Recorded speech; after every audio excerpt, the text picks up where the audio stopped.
I spent so many years of my life doing this thing. Everybody tells me all the time, you can't quit, you can't quit. You're so good, you have so much potential. And now I'm in a place where I'm trying to wrap my head around that in a different way. And I think that, getting compliments like that is great, but it also kind of made me feel like that's the only thing people viewed me as this musician. Well, like, I'm Annie. Yeah. Like, I like these things too. Yeah. Like, I'm interested in this. And it's kind of like, okay, well, if I'm not gonna do this, then how else can I provide value in this world? Like, this was the thing that made me different. Like, what is that next thing gonna be?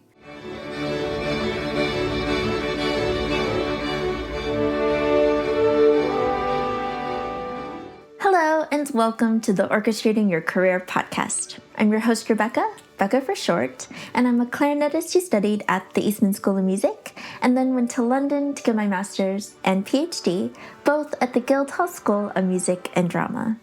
Having shifted pathways in my own life, I love hearing about the varied careers musicians can have and how they got there.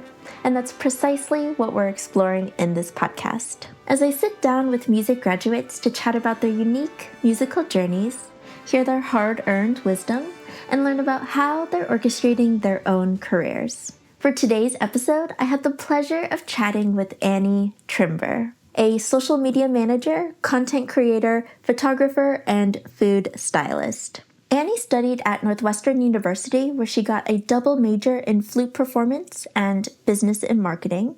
She actually began playing the flute at the age of 5 and developed the goal of a performance career in music quite early.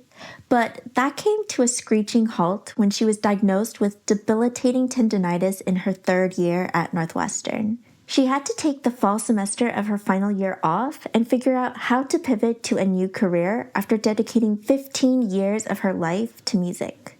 Annie's story is one that really resonates with me, having dealt with the impact of performance injuries personally. I so appreciate her openness in sharing just how difficult that time was.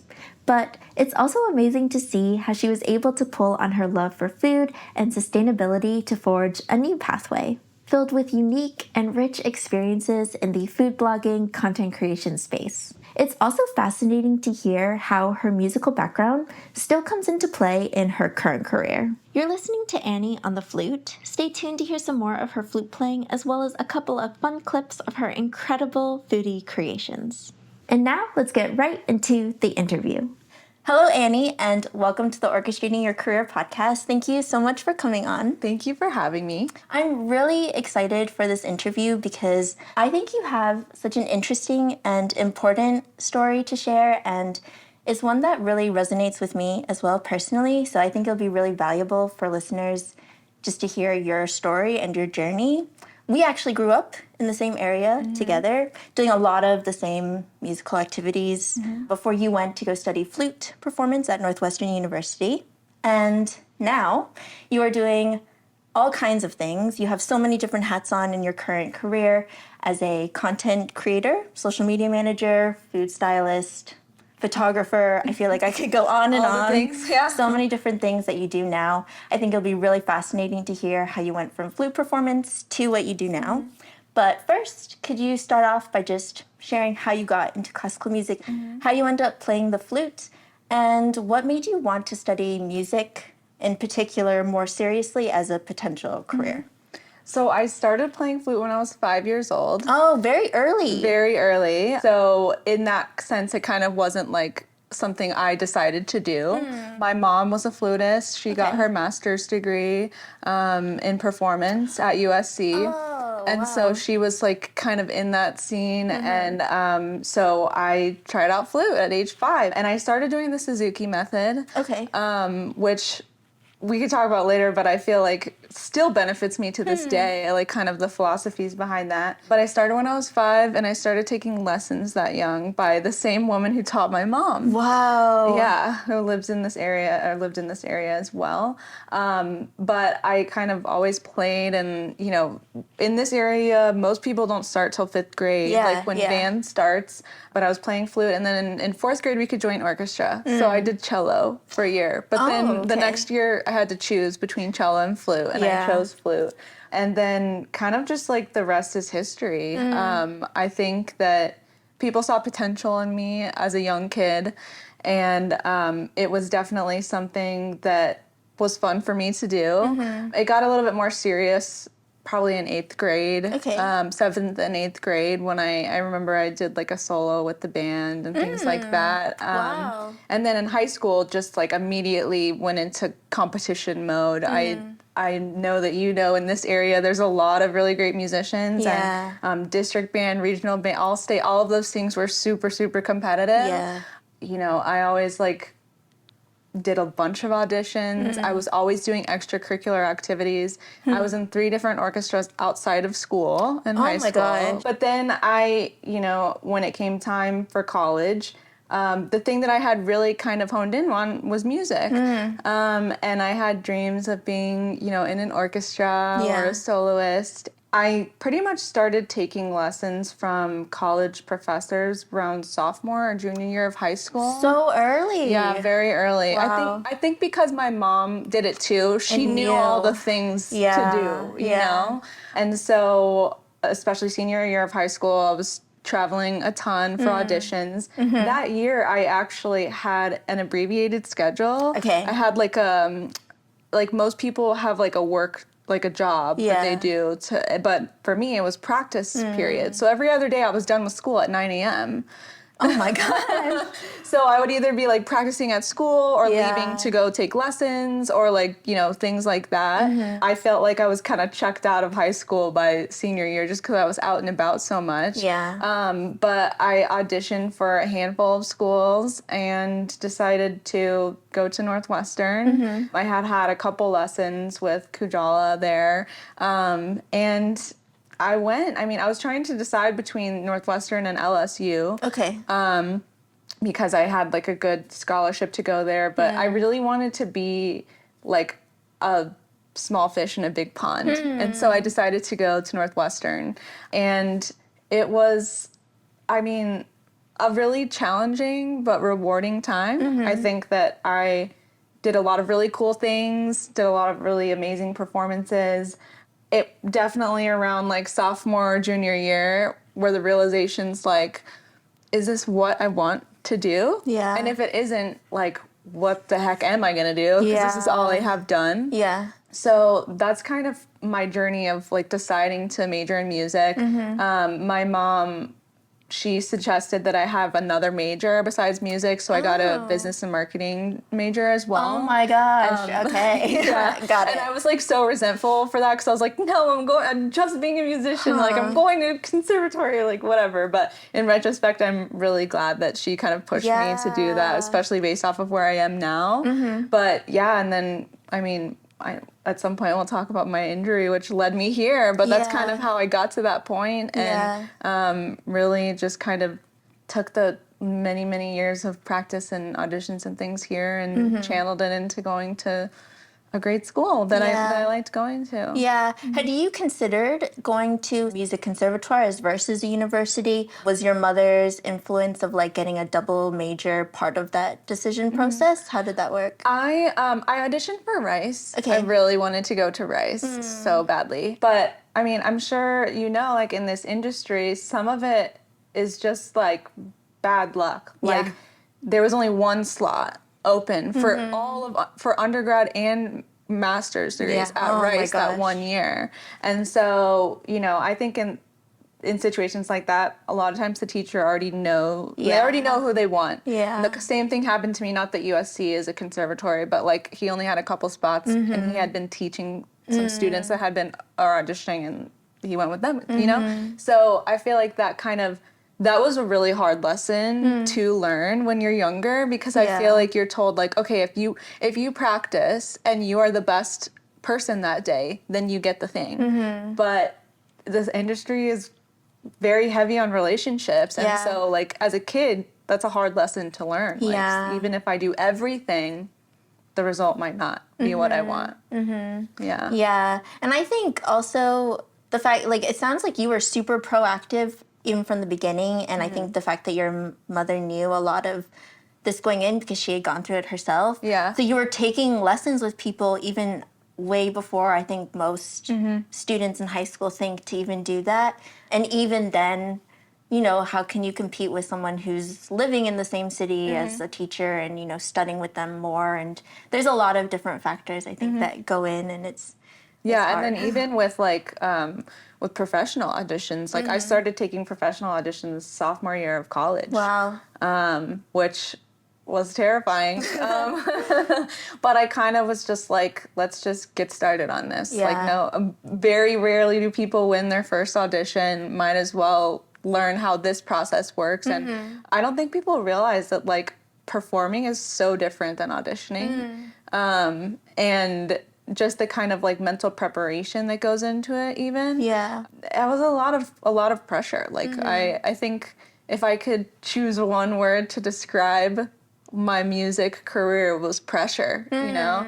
I always tell people when they like ask me what it's like in the music industry, I'm like, okay, imagine that you have the expectations of a heart surgeon, like you can make 0 mistakes, and that's being a musician because your ensemble depends on you, you know, like if you aren't perfect, then, you know, it affects the chain effect that you're told. Yeah. And so I think that it's a career that people don't realize is like so serious. Yeah. I think that's really telling. And I think, like you say, a lot of people don't realize just how pressure-filled it is. And I think even now that I'm sort of more removed from it, looking back, I'm like, why did it feel so intense and so pressure-filled?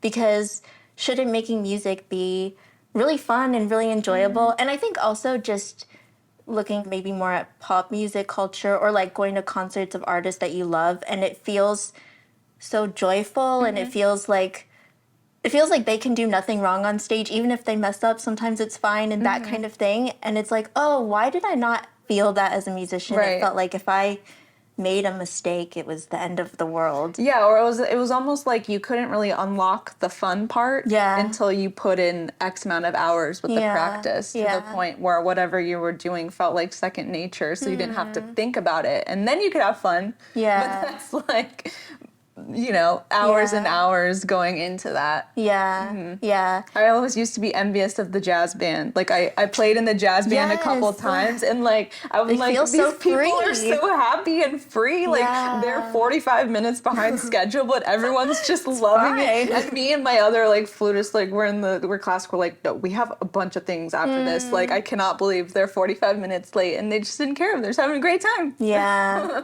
Yeah, I think there's a lot of lessons that can be learned sort of from the other side. Totally. And brought over, because obviously there's a lot of benefits to being really methodical and really on point and accurate and all of those things that I think classical music brings a lot to a high level. There's a lot of benefits to that as well. But I think the other side of that is, as you were saying, just the feelings of pressure that are really hard to get away from.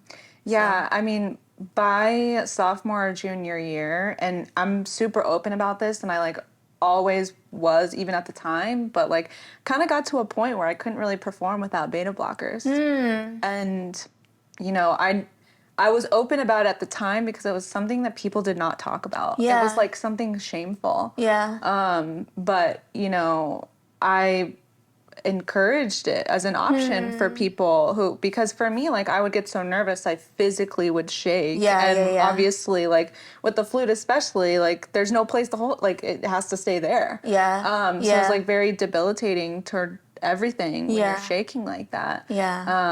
But you know, now I have better mental health practices, but it really was just like so intense.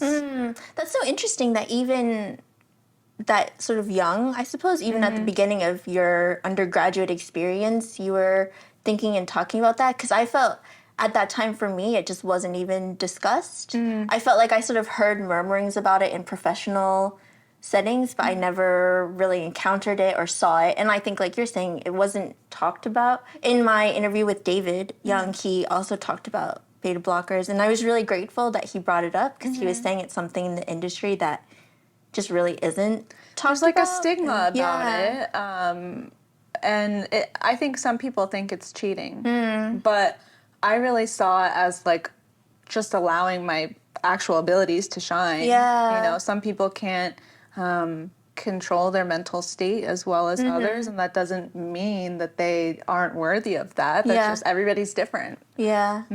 Yeah. What was your experience like at Northwestern? How were you sort of approaching your career goals? You're saying that you're doing this double major in managing flute performance alongside a marketing business degree. How did you manage two different courses of study while you're at Northwestern? Yeah, well, I definitely focused on the music more. I think that, you know, it's kind of tough because there were some teachers, my teacher wasn't like this, but there were many teachers at Northwestern that kind of looked down on students that were doing additional degrees besides music, which is so unfair. But, you know, they think that you need to dedicate 100% of your time to music. But in reality, you have to think about your future. Yeah. Too. Yeah. But the environment was very, I mean, even though it's a university, it was very much like a conservatory type of vibe. We were kind of secluded from, like, I wasn't in many classes with non-music majors unless it was like core classes and things like that. But it was very intense. I felt like it was, there was like a lot of talk about how much whoever practiced. And it was like this competition of like, oh, I practiced 5 hours today. Well, I practiced 6 hours today. And I kind of fell into that a little bit. I wish I was a little bit stronger because I've always been the type of musician who I practice physically, but I also would put in tons of mental work and study and things like that, which I feel like really helped a lot. And so I wish I had I wish I was more confident in myself to be like, okay, I don't actually have to practice this many hours just because this other person is doing that. So I think that it was a lot of that and, you know, gossip. I don't know. You're just in such a tight-knit group, like doing things all together that there's drama. Yeah. But the environment at Northwestern was, everyone took things pretty seriously. I would say the music school was like the least intense of all of the other schools there. But, you know, people were very serious about their studies and why they were there. It's just like such a pressure cooker environment. Some of the people that I did have classes with that weren't music majors, I wanted to be like, just live a little. Like, it's okay. Like, you can hang out with friends the night before you have a final. It doesn't mean that, you know, you're going to fail the final, you know? But overall, I enjoyed it. I especially loved playing in ensembles. That's kind of been always my favorite thing. I love the performance aspect of it. The practicing, I hate. Like, I never enjoyed that. But, like, creating something beautiful with a group of people for other people to experience was always my favorite part. And I got a chance to play in a bunch of different ensembles, you know, wind ensemble, orchestra, contemporary music ensemble. I did a flute harp duo. I did a Baroque ensemble. Just all kinds. And then I feel like I built good relationships with other faculty members. So in our Baroque quartet, our coach for that also worked with the contemporary music ensemble, and he wanted to do this flute concerto, and he chose me for that, which was so exciting. Hardest piece I've ever played in my life. I'm pretty sure there was literally only one recording of that piece in existence before I played it. And I had a month to learn it. It was regular flute, alto flute, and bass flute. Oh my gosh. Yeah. So there were like moments like that where it was like tons and tons and tons of pressure, but like also so rewarding. Like it's just such a unique experience that I was able to have. But yeah, I loved it. And the professors that stand out to me are kind of like the ensemble leaders. Yeah. How did you decide to do a marketing business degree? Was that your mom's suggestion, or were you sort of thinking of other ones that you might have interest in? To be honest, I just like wasn't totally sure. I think that I had kind of always been a little interested in advertising. I would like make little design posters and like do things like that. Actually, while I was in school, I like designed a few of my friends' recital posters. Oh, hey, very cool. I thought that was fun thing to do. But I kind of landed on business and marketing. It's kind of weird. At Northwestern, like they have the MBA for business. Because of that, they don't have a business major for undergrad. They only have a business minor. And then there was an integrated marketing certificate. And a lot of those classes overlapped, but I wanted to do both, but I couldn't. And so what I did was an ad hoc major. Where I kind of created my own major, taking classes from both of those and like mashing it together, which was cool that I got to do that. But, you know, it kind of benefited me a little bit because by doing that, I wasn't technically declared either major. So I really could only take the beginner level classes. So I almost sometimes feel like it's cheating. Like I didn't even do like the senior year projects or anything like that. It was just like however many credits I needed to build that major. But I did take some really interesting classes and had some cool professors. You know, I still like apply some of that stuff to this day. So, Absolutely. yeah. I'm just wondering, because of your performance focus at that time especially, and you were saying at a point you were a little bit resentful of having to do this second degree. What did you find that taking these classes brought to your Northwestern experience?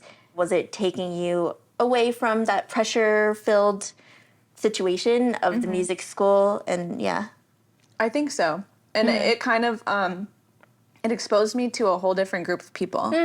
And, you know, people that I never would have encountered on my own.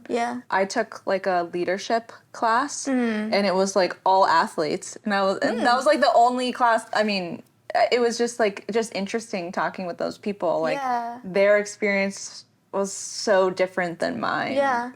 A lot of times more social, you know? So I enjoyed taking the classes, and I'm just the type of person that I like to just learn about really anything. And it was kind of refreshing for me to be able to kind of just focus on something else besides music when every other moment was consumed by that.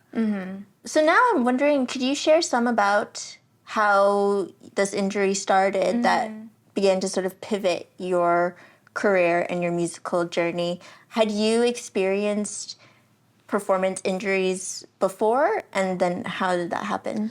So I first started feeling pain when playing in 8th grade.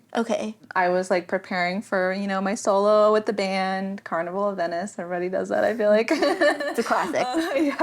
But like my hands would not stop shaking. Like not even playing, just like afterwards they could not stop. And I think, you know, summer happened and it ended up going away a little bit. But I probably first started really experiencing pain sophomore year of college. I did not go to the doctor until spring of junior year. It was kind of one of those inner knowings that something is wrong. But I knew that I would have to take time off. And you didn't want to. I didn't want to do that. Did that end up hurting me more in the long run? Absolutely. By the time I saw a doctor, he was like, if you were older, I would give you a cortisol shot right now. Oh gosh. And I had to start physical therapy. I had an occupational therapist and a physical therapist. I was there 4 times a week for like 2 hours each time. It was really brutal. And this was while you were at Northwestern. Yeah, this was spring of junior year, and I had the appointment maybe like a month or so before school ended. So of course, right before all the concerts and everything, and so it was like not an option for me to stop playing. But it was almost like once that pain was recognized by someone else, I could not let it. Like I couldn't ignore it. It just was like debilitating, and then, you know, they give like you muscle relaxers and like things like that, and I hated taking them, but sometimes it was like the only way that I could play. And so I kind of like suffered through the rest of junior year. I stayed there that summer so that I could be like with my physical therapist. And it was just really poor timing because I had made the finals of the orchestral excerpt competition for the National Flute Association. Oh, wow. And that competition was happening that summer before senior year.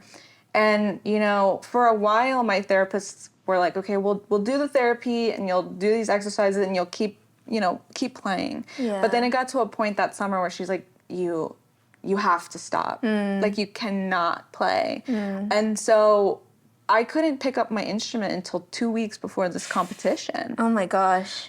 It was really hard. Yeah. Like, I mean, I was doing all the studying and like things like this as I could. Yeah. But it's not the same. Yeah. You're not getting the exercise in your mouth of like feeling those things.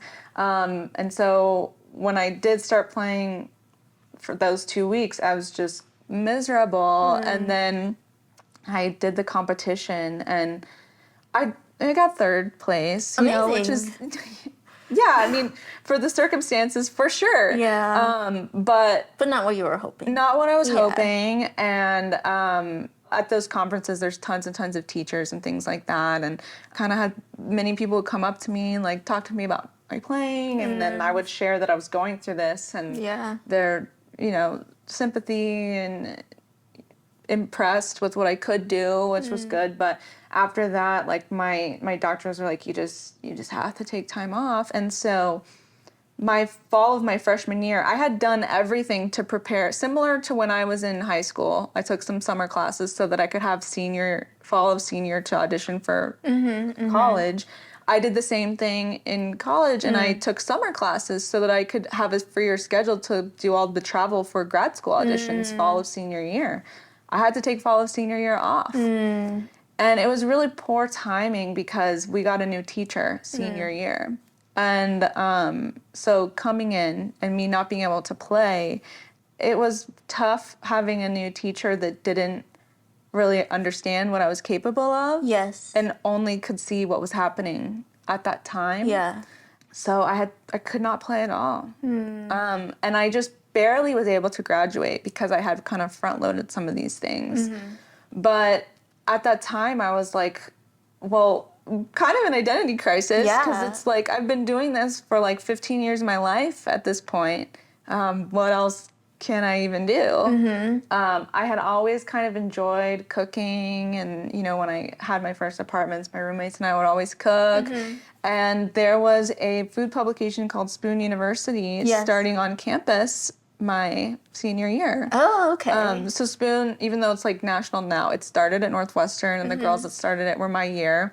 And it's funny because I actually went to the first meeting to be on the marketing team because I was always interested in advertising, like I said. Yeah. And somehow I found myself in the editorial meeting, and, you know, they're going around asking everybody what their pitches are. And I was like too embarrassed to be like, am I supposed to be here? So I just like came up with some pitches. And then at the end of the meeting, I kind of went up to them. I was like, hey, I didn't say this before, but like, I actually think I was in the wrong room. Like, where's the advertising meeting? They're like, are you sure you want to do that? Like, you had some really good ideas. Why don't you just try it out? And I was like, okay, I guess I could do that. But I was really intimidated because Northwestern's like known for their journalism school. So I'm like, how am I going to even compare to these people? But, you know, I started doing a weekly recipe that was, I think most of them were gluten-free and dairy-free because I was still gluten-free, dairy-free at the time. And I had like a photographer that was assigned to me, and we like created these such fun things together, you know? And then when it was time to go back to playing, it was really discouraging because, you know, I told my teacher that I was ready to come back.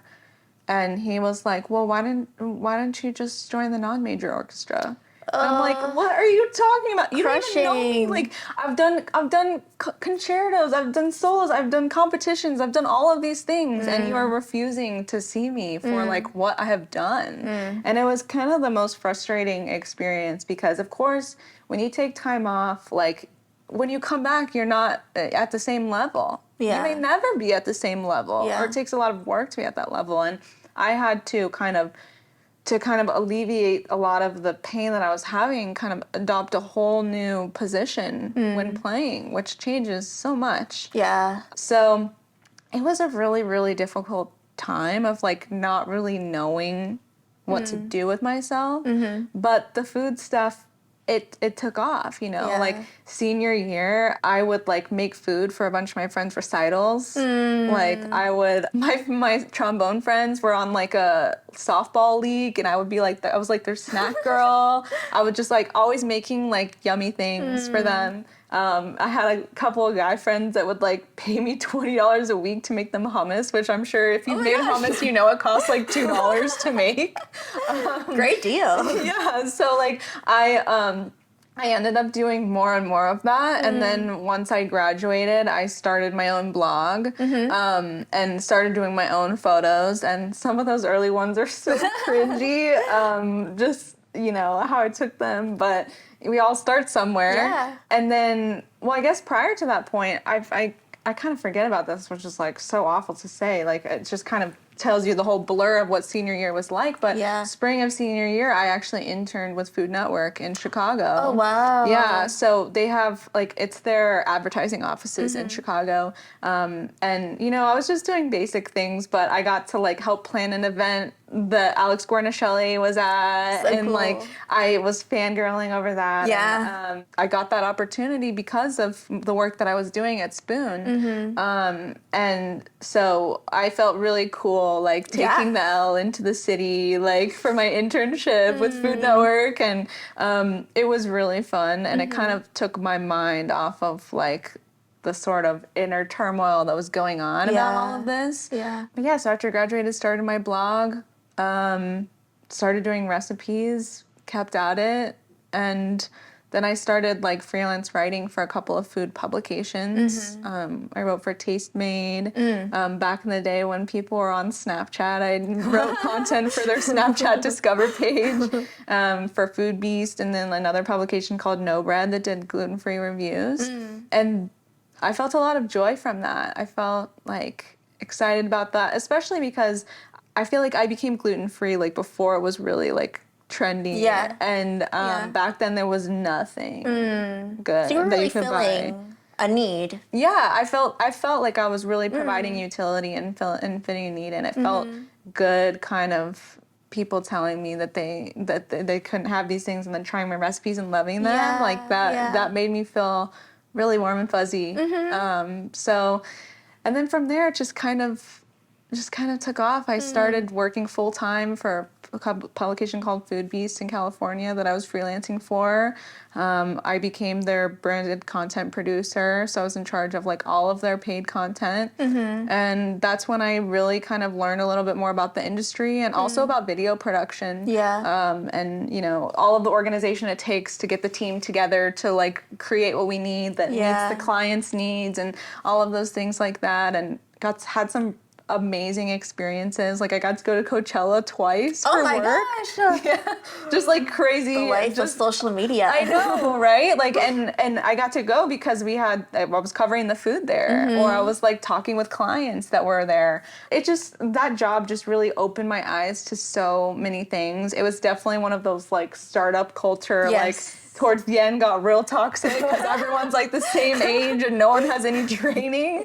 But like had so much fun during that time, and like really just was able to experience so many new things that I just never had before because I was too busy and didn't really have time for them, or it didn't like make sense to do those things when I was dedicated to practicing.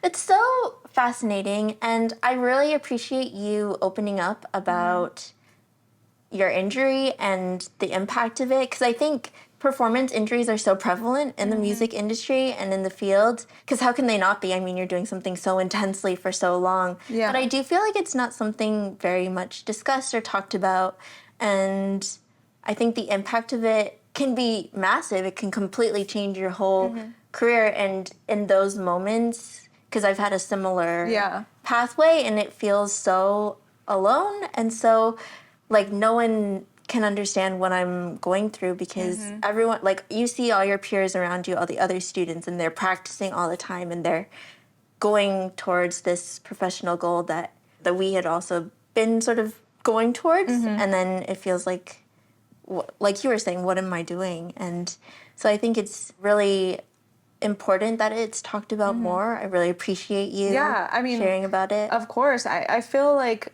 it was almost like I felt like in that time it was like if anybody sensed any sort of weakness in you, you were written off. You know, like you weren't made for this type of thing. Yeah. Like only a certain type of person is made for this, you know.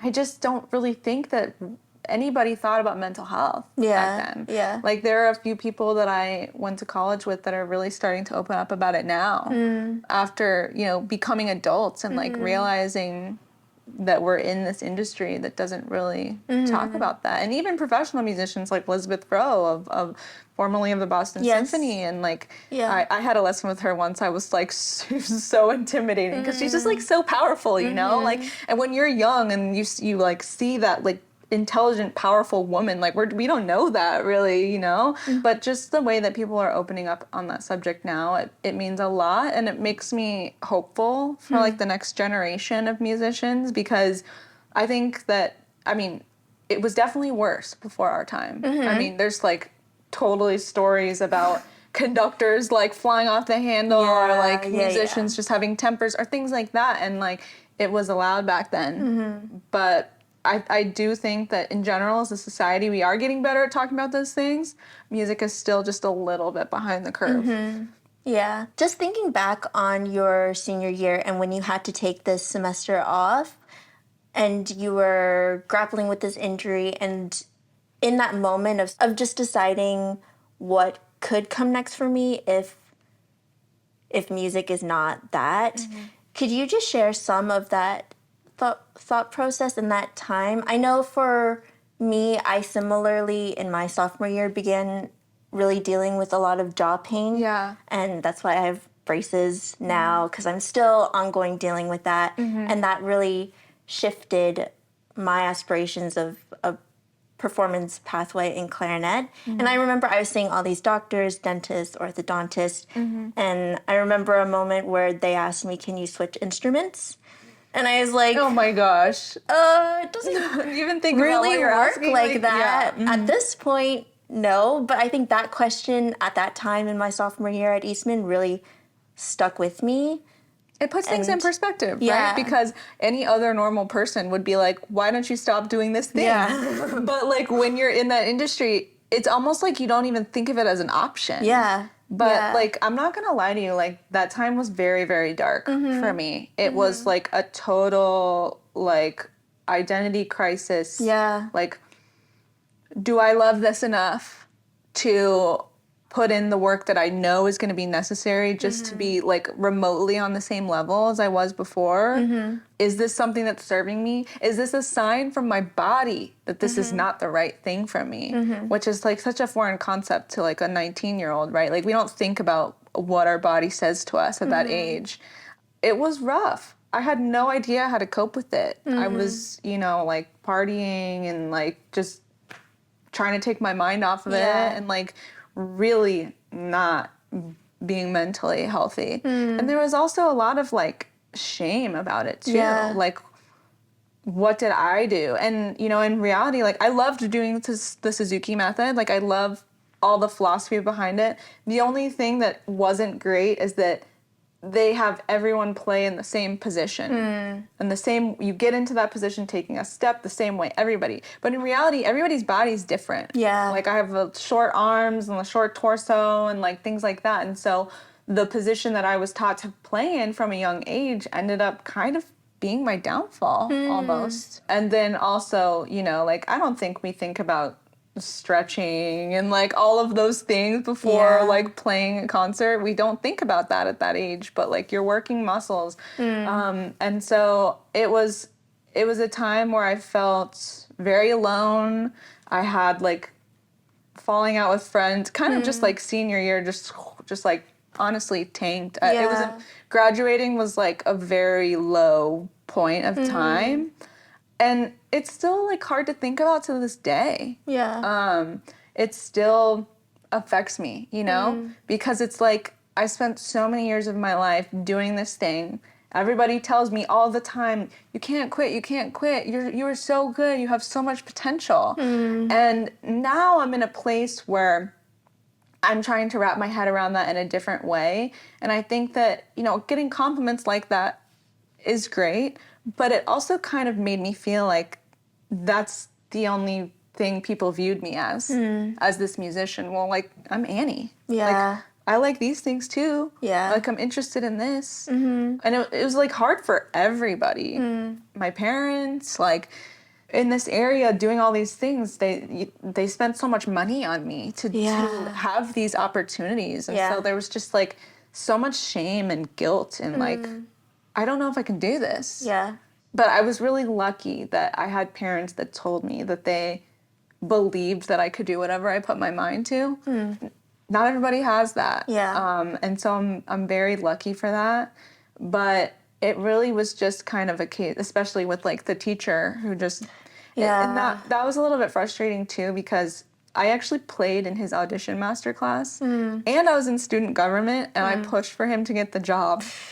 And so it was like he just did not remember me like at all, and we just did not have this good relationship, and he didn't want me to take from the other teacher for some reason, and so it was low, and it's kind of like, okay, well, if I'm not gonna do this, then how else can I provide value in this world? Like, this was the thing that made me different. Like, what is that next thing gonna be?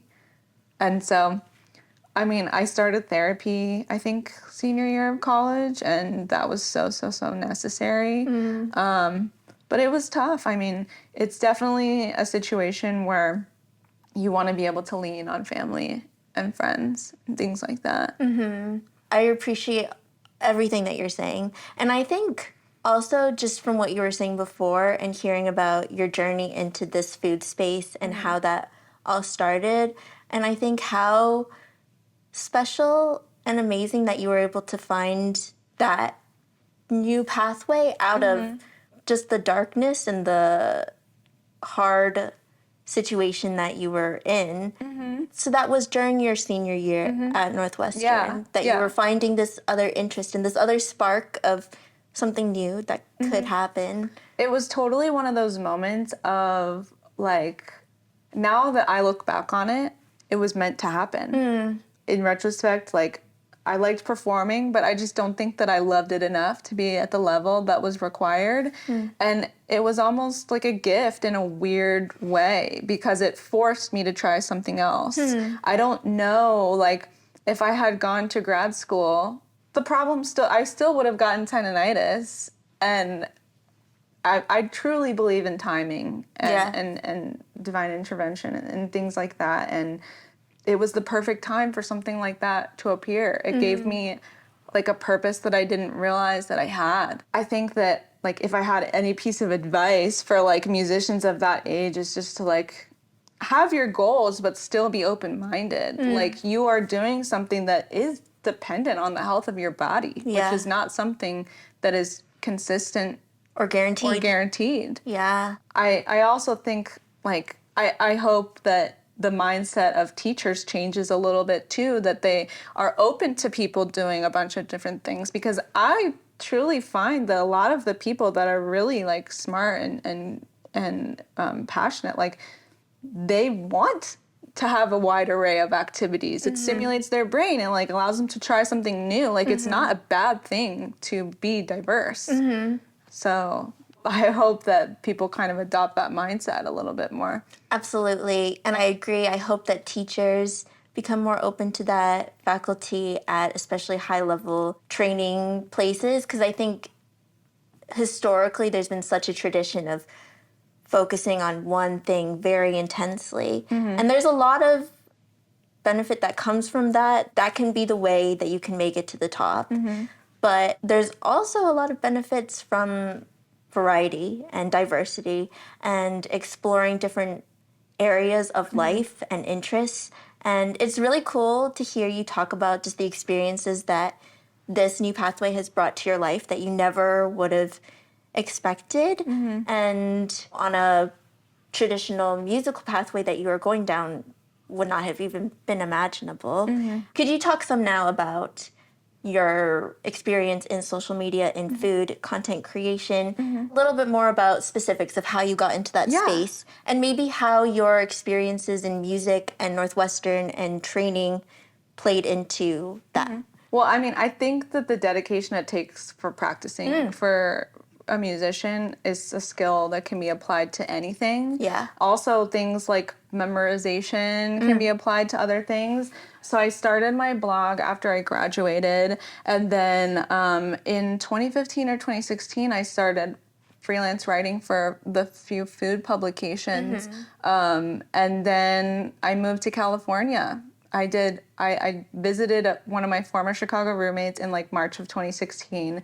I loved it. Yeah. I was like ready to move there the next day. But I was like, you know, it's a big move. I'll do a trial run. I rented an Airbnb for a month and I had a remote job at the time, so I was able to still work, but then go to like to the offices of the places I was freelancing. And it was just like a completely different world from here. I feel like growing up here, things feel kind of rigid sometimes. You know, we have our values of like having a good job and making money and all of those like material things. And I was able to like be surrounded by a different type of creative person when I was out there. I think musicians are creatives, like in their own way. But the people that I was around, like the atmosphere was much less about achievements than here. Like I feel like growing up here, it's like, okay, well, nice to meet you. What do you do for work? Yeah. And Where'd you go to school? Yeah, exactly. What's your job? Yeah. And I met a couple of my now fiance's friends and their parents would be like, what are you interested in? That was like their first question. And I was like, that is so refreshing. Yeah. It's so refreshing. And so I started full-time with Food Beast doing that job. I got incredibly burnt out, which was kind of just still a continuation of all of the music. But this job, I was just working so much. And it was another one of those things where like my body was telling me signs. Like I started getting debilitating tension headaches. I remember one time I thought I had a sinus headache, but it went on for like 2 weeks. And so I'm like taking sinus medication, and then all of a sudden one day I'm like sitting at my desk and like my fingers grew tingly and I started seeing spots, and I was like, I think I need to go to the doctor. Yeah. And so I went to urgent care, and he was like, I'm not sure what this is, but I need to send you to the emergency room because like it could, like, I mean, that's like stroke symptoms. So I went, and she was like, it's just a tension headache. And I'm like, just like this has been killing me, you know? But it was really like a wake-up call. I started going to acupuncture and cupping every week and kind of like really trying to adopt a healthier mindset with work. Because one of the things I do realize as a continuation of music is like, it's like all or nothing almost. Yes. And so I approached that job that way. Yeah. And I'm now realizing that like, that's not what it's supposed to be like. I still to this day, I'm working on healthy boundaries with work. And that's like kind of one of the hardest things to unlearn about music. So I quit Food Beast and I was freelance for 2 years, which was a learning experience in itself. That was like during COVID as well. But I started doing my own photography. I leveled up my skills. I took some courses. I got a new camera, like all of those things like that, and just started creating content in photography and in a more high level way. And I ended up kind of like getting back into a full-time job, not loving it. Like once you're your own boss, it's so hard to go back. But these days I'm back freelance again, but I just am really passionate about food and sustainability especially and accessibility too. Like I live in California, everyone loves Erewhon. Like I used to like be enamored with that place, and then I'm just like, okay, well, it's good to have this quality of food, but like everyone should have access to that. You shouldn't have to be in a certain position just to be able to eat healthily or nourish yourself. And I just love the way that people think out there when it comes to that. I know I haven't lived here in a handful of years, but I feel like they are a lot more sustainably minded out there. And that's kind of where my passion is now. I'm not sure exactly where it's going to take me. I definitely have a lot of passions around that subject, and also with the food that I make, like I do a lot of dietary restriction stuff, and especially this day and age, a lot of kids are realizing like that they have these dietary restrictions. And like when you're a 4-year-old and you can't have gluten, and you're like at that birthday party at school where there's pizza and cake, like it seems silly to think that has like a profound impact, but as a kid that age, like that feeling is like I'm different, you know? And so I kind of have like helped family members and friends who have kids or people they know that can't eat certain things. I help them with products or like recipes or like things like that. And I think that food is just, it's meant to be nourishment. And that's kind of just the feeling, the sentiment that I have now. I mean, right now I do like content creation and social management for a plant-based brand. And then I also, one of my former coworkers at Foodie has his own creative studio, so I'm their client success manager. I like, kind of similar to what I did at Foodie. I like onboard all the clients, make sure everything is on time, and like do all the delivery and things like that. So right now I'm kind of like, I'm doing things that I am hoping will help me in whatever bigger thing comes next. Listening to you talk about it, and I think also from my own experiencing of exploring this social media content creation Which you've totally found your niche too, which is so exciting to see. It's really fun, and I feel similarly about just how it's opened up new experiences and different communities, and mine did start also in food. And so I remember when I was starting my own food blog and I saw that you had one, and just saying, oh, another musician has been going down this pathway. And it sounds like you're very talented at cooking and really great at sharing things that are tasty and delicious that people love. I didn't grow up cooking at all, and I had no idea how to handle anything in the kitchen. So when I went plant-based in London, and I, for the first time, started learning how to cook and seeing how vibrant meals can be, that's sort of how my food blog started. And I got opportunities to do cooking classes and at food events and things, and it was just crazy how things can happen. The experiences that you can have when you explore different things. But I just feel like from what you've been saying and also my own experiences, there's so many parallels between the life of a musician and the life of someone in content creation and social media. This culture of working constantly and finding boundaries is something I definitely am struggling with and trying to figure out myself. And also just the entrepreneurial mindset, I think, that a lot of musicians maybe don't realize, especially at the start of their journeys, is something that is pretty necessary, especially today, for the field. How does music come into play in your career now? Well, when I was at Food Beast, I had the opportunity to do like a mini documentary about tuna farming in Japan, which was really interesting. Wow. I think that's probably where the kind of seed about sustainability was really planted, because I was researching for that project, and just, you know, it was yellowfin tuna that we were featuring, which is borderline going extinct.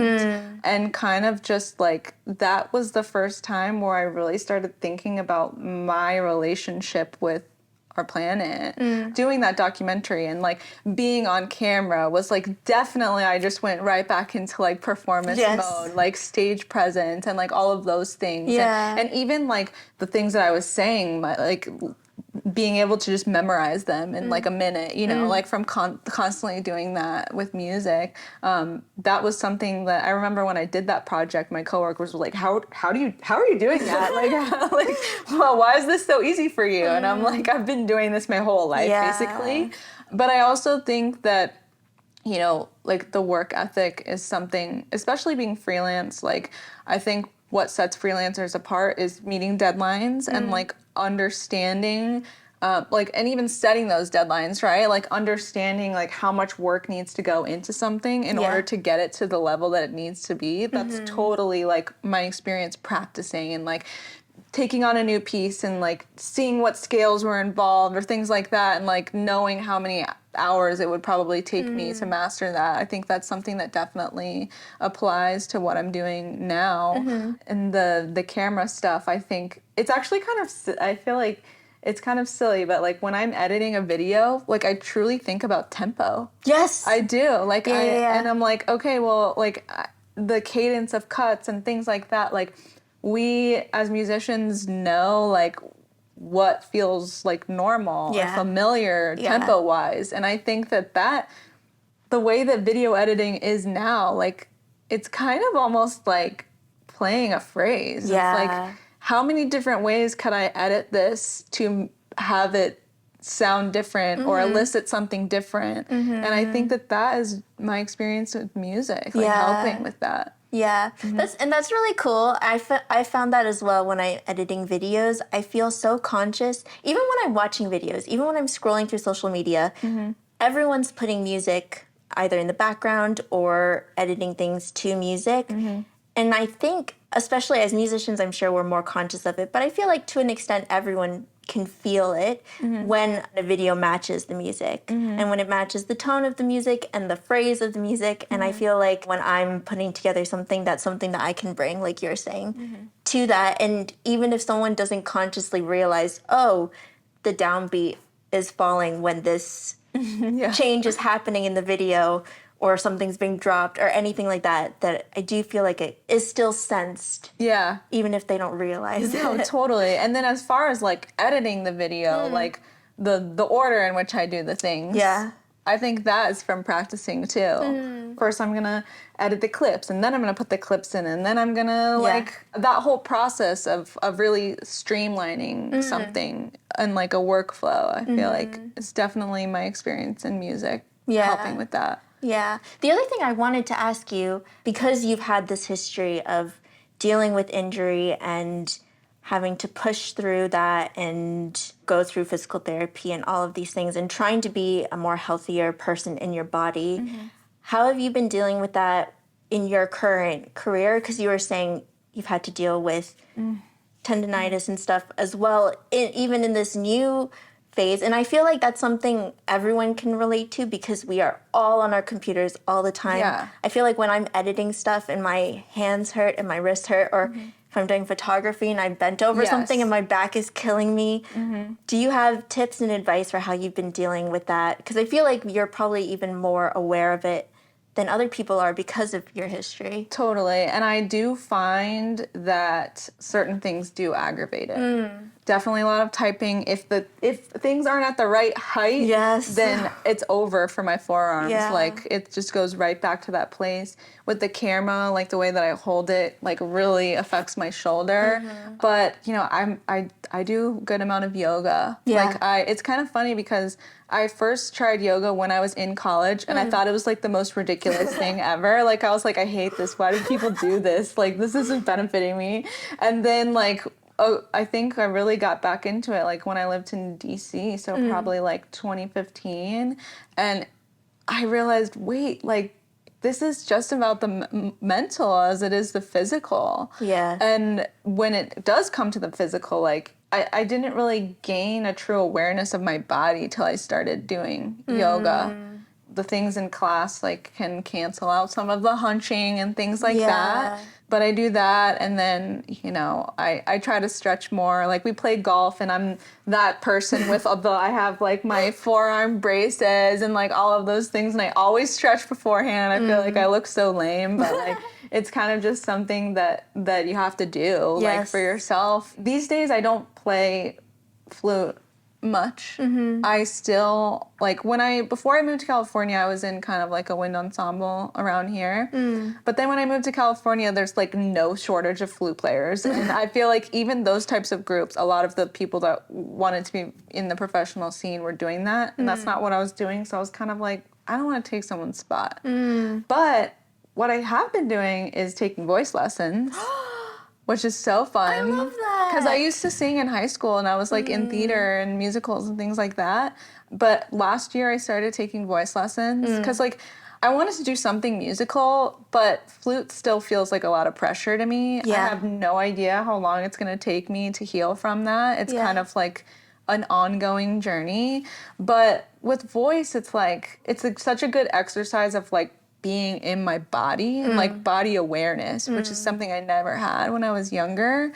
But it's also kind of like a great exercise in doing something and being okay with not being perfect at it.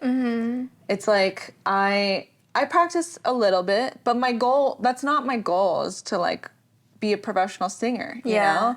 And just the lesson that it's like okay to just do something for fun or for a specific benefit without the goal of mastering it is like something I'm actively trying to do more of. Yeah. And put myself in those positions. Yeah. Because that was never an option back in the day, you know? Yeah, I have 2 questions off of that.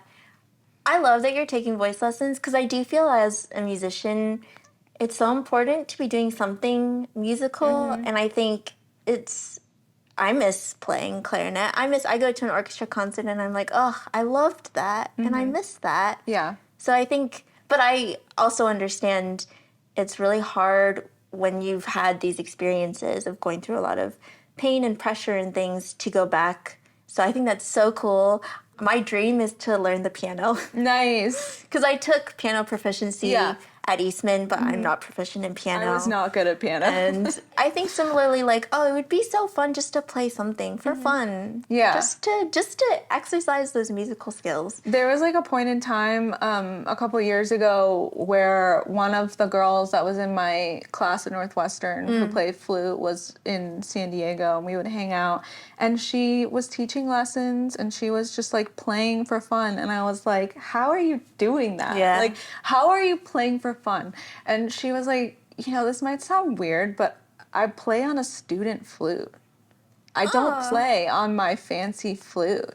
And for some reason, it just kind of like Breaks through the block. Yeah, it like lowered the pressure a little bit. I was like, that's such an interesting thought. You know, I mentioned earlier, like the guilt of like my parents spent so much money on these things. Like, what could music be like without those things? It's such an interesting thought. So That is interesting. Yeah. And just the other thing I wanted to ask you was, it feels a bit like, so music was your focus, music was your career pathway, and then this other interest came out and that has now become your career pathway. And I think of it almost a little bit like maybe food stuff was a hobby and then that became your career. So what do you do now that your hobby has become your career? How do you refresh yourself creatively when something that used to be maybe a creative outlet has become your job? that's such a great question, because the transition of hobby to livelihood is really tough and sometimes it can take the joy out of it. Yeah. But I just continuously like challenge myself in the kitchen. Like a few months ago, I signed up for a CSA from a local farm. So I get a box of produce every week that I like sometimes have never really cooked with. Yeah. And so it's kind of a challenge of like making something new, getting out of my comfort zone in that way. But besides that, I play golf. I go on walks. I do yoga. I like kind of am just like really interested in like observing other creative processes. Like right now I'm really interested in watching Project Runway. And like kind of like witnessing, like I just love kind of witnessing other people's creative process and like taking something from an idea and executing it. But like I feel like I'm just trying to push myself to draw inspiration from anywhere. Like even just going out on a walk and like seeing the pattern of the ocean or something. I'm challenging myself to just, I don't know, observe the smaller moments. Like I feel like with music, it's like a blur until the performance. You know what I mean? And so just really trying to like slow down. Yeah. And witness what's going on around me and like the beauty that's around me. It's like an ongoing journey, right? Like of deconditioning that I'm still working through. for now, I'm still able to do food for a living and still find ways to like have creative play with it. You know, there are some times where I do kind of like set too high of expectations for myself. The other week, like where I was like asking my friend to officiate our wedding, and I had this like grand idea of like piping it on a cake that I made and all of this stuff, and I like didn't get any of the tools. I was like, oh, I'll just use melted chocolate in a Ziploc, and like and it did not work at all. And I just ended up just like drizzling the chocolate over the cake. And my fiance's like, it looks amazing. I'm like, but it's not what I wanted. You know? So like there's still moments like that where I'm actively trying to like beat that perfectionism. But I'm in this phase right now where I just like want to try a bunch of things and just like be okay with doing them poorly. Like I want to take a pottery class and like feel what it's like to like bring something to life with my hands like that, and like be okay if it looks awful. And just like do more things. I feel like as a kid I did a bunch of sports and things, but there's definitely a period of time where all I really did was music. And so I'm just trying to like experience all types of different things. I love that. And I think especially when you study something so intensely and that's become such a focus of your life, it's so easy not to experience those other things. And then also to, like you're saying, not be good at experiencing those other things because you're so used to trying to make everything perfect or trying to do everything at such a high level that even allowing yourself to do something and for it to be mediocre, and that's fine. I think it's also a skill. If it's a skill, I'm definitely still developing it. Or a mindset. I'm not exactly sure what the word is. I do think the mindset is definitely part of it too. Like I'm a really big proponent of therapy, and I got a new therapist recently, and having so many realizations about my past. And of course, like I'm gonna be getting married soon, and like thinking about having kids, and like I'm just constantly thinking about my life and like the pressures that I felt and how I can still like foster that sense of creativity and wonder in my child without like pressure of a certain outcome. I mean, I just view life as like one big learning experience. And, there was a point in time where I was like, well, I put in all this work for Flute and I have nothing to show for it. But in reality, I have a lot to show for it because there are several aspects about me, about how I think, that are the way they are because of my time in music. Even if I'm not playing, like it still has had an impact on me and has still kind of like benefited me in ways that you wouldn't expect. Absolutely. And I think that's such an important perspective to have. I think even if you are in music, that's an important perspective to have. But I think for people who may be struggling with having to pivot in their careers, just knowing that it's not lost. It's not like none of that has benefited you or will benefit you in the future in some way that you don't understand. Yeah. And also like it's not just because you didn't like do the thing that you expected in music doesn't mean that you can't still do music. Like once I fully heal from this and I know that day will be coming soon, I want to be that like crazy old lady who just like whips out her flute like at the family gathering and just like play whatever, you know? Like that is like a freedom that I crave with that and something that I'm not there yet, but I will be. And so it's still kind of hard to hear a little bit sometimes. Everybody talk about my potential and this or that, but it's kind of just like that process of life where you have to kind of learn to do what's best for you, even if that's different from like what your parents might think or people that you know might think, and just having like learning to have confidence in your own path. I love that. That's amazing. I end each interview with a rapid fire question section. Okay. Just to get some fun resources out there, see what's inspiring you at this time. Cool. So let's dive in. Yeah. Okay. Who's your favorite composer? Probably Shostakovich or Beethoven. Or Very Bach, nice. sorry. All classics. How about your favorite piece of classical music? Bach Cello Suite, number 1. Very good. Like you're saying, you're talking a lot about mental health and clarity, and I feel like that one is a very good meditative kind of. Totally. And I love playing it on flute. It doesn't sound anywhere near as good as it does on the cello, but I always like doing it. And I've always loved Bach because I feel like it's like a puzzle almost. Like it's like, okay, well, there are all these notes, but like which ones are the important ones? Yeah. You know? Amazing. How about your favorite movie soundtrack? Oh my gosh.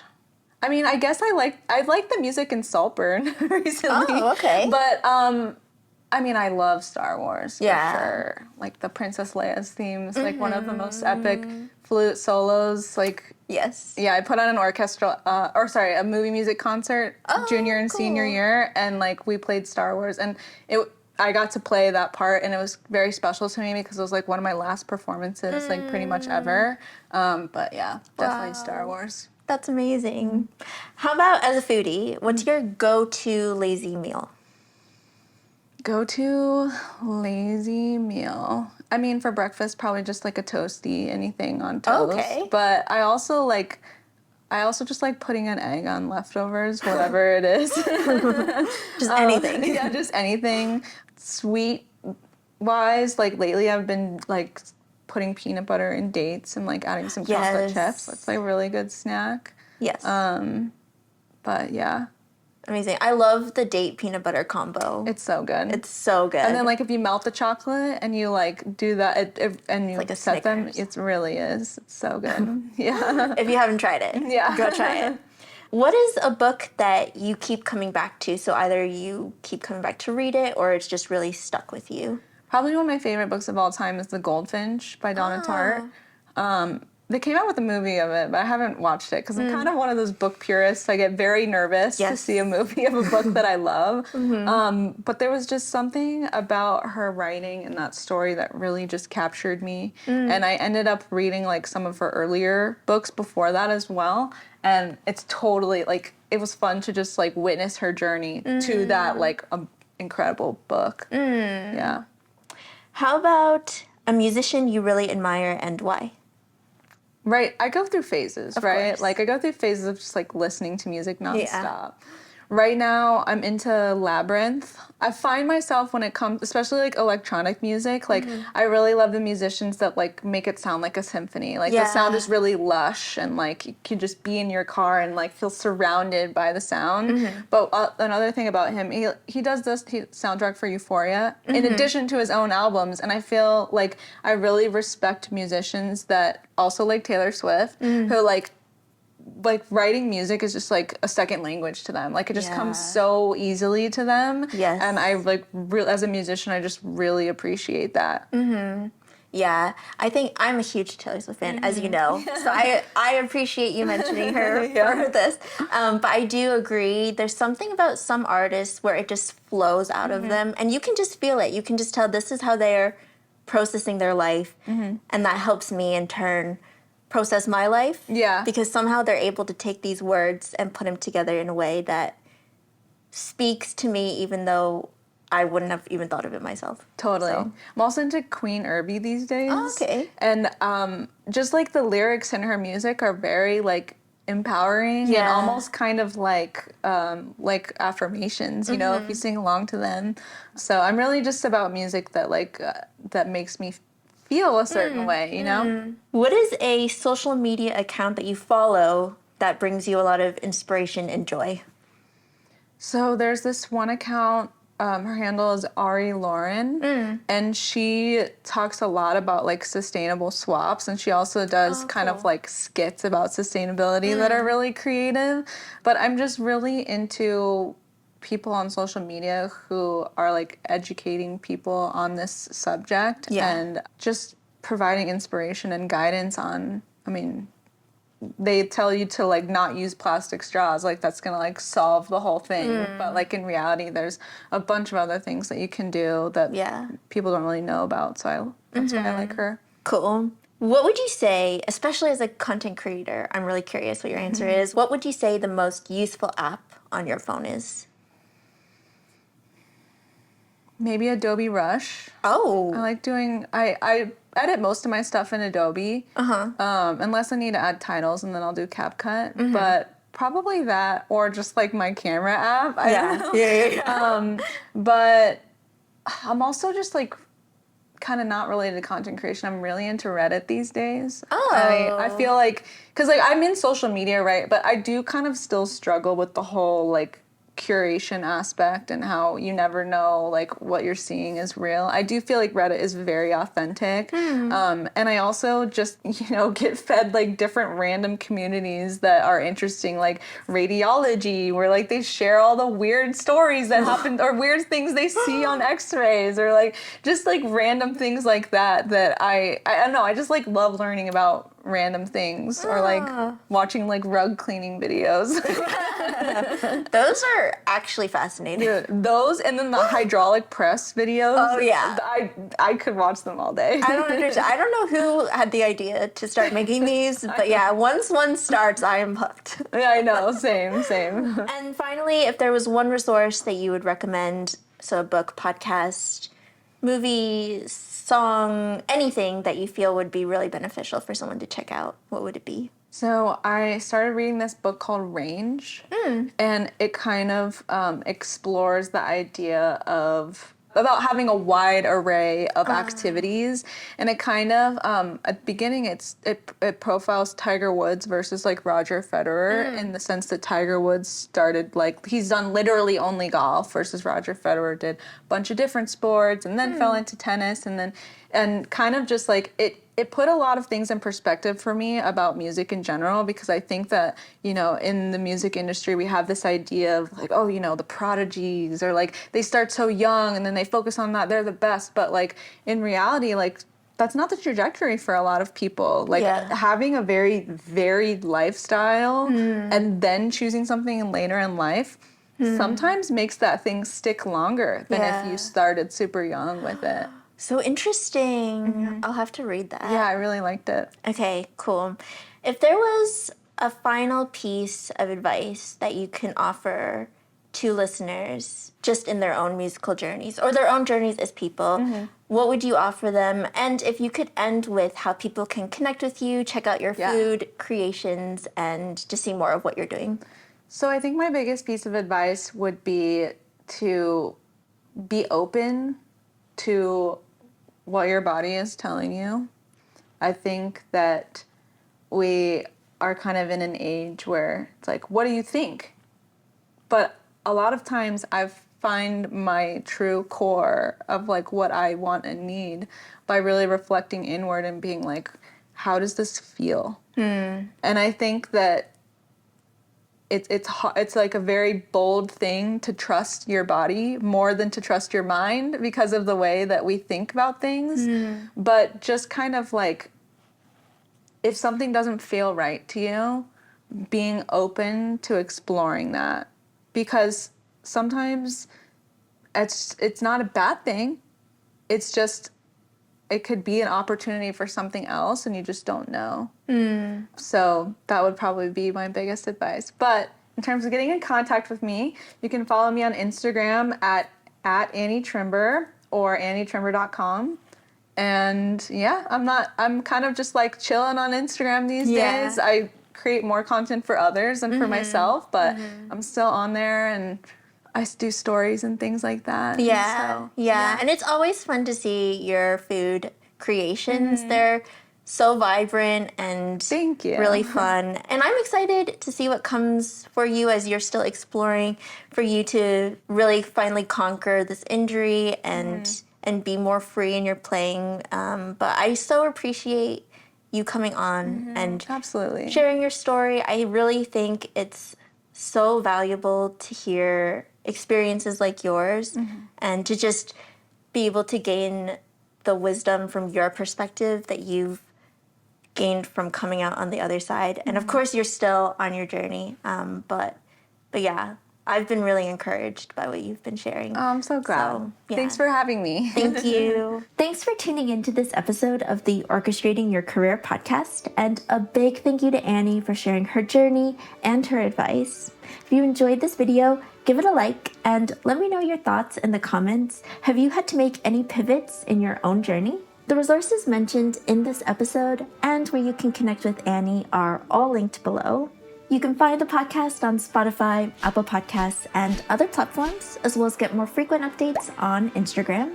To watch videos of all the episodes and get extra behind-the-scenes content, check out the YouTube channel Orchestrating Your Career.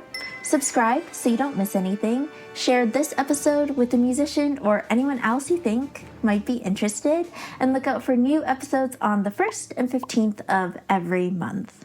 Next episode's conversation will be with Sean Halim and Stacy Cho as we chat about their different journeys in the worlds of popular and classical music. Stacy is a flute player and pianist who studied at the Eastman School of Music and the London School of Music, and Sean is a producer and music director who got his bachelor's degree in popular music from the University of Southern California. Stay tuned for their episode. Until next time, here's Annie's flute performance to end our episode. So Annie, take it away.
Today we're making ice cream stuffed popcorn balls. First you're going to scoop some Cosmic Bliss plant-based ice cream onto a baking sheet and then stick that in the freezer so that those ice cream balls can harden. Then we're going to pop up some Quinn popcorn, melt some butter in a pan along with some marshmallow, just like any other crispy rice treat except with popcorn. Transfer that to a baking sheet and let it chill so that we don't melt our ice cream, but still a little pliable so you can bend it. Then we're going to press a little well into that popcorn mixture, place the ice cream ball in, and then seal it up with another piece, and wow, look at that. While those chill for a little bit, we're gonna melt some chocolate and some peanut butter and crush up some delicious peanut butter filled pretzel nuggets. Wow. Then you're gonna drizzle that yummy chocolate peanut butter mixture over your popcorn balls and top them with your crushed peanut butter nuggets. Then just store them in the freezer. We just had to do our own take on this recipe and we hope you love it. Look at that ice cream inside.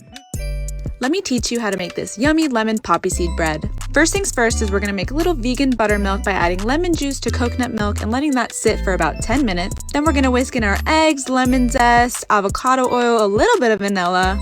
Next is our dry ingredients. I'm using almond flour and monk fruit sugar for this recipe to keep it keto. Then we have our sea salt, baking soda, poppy seed.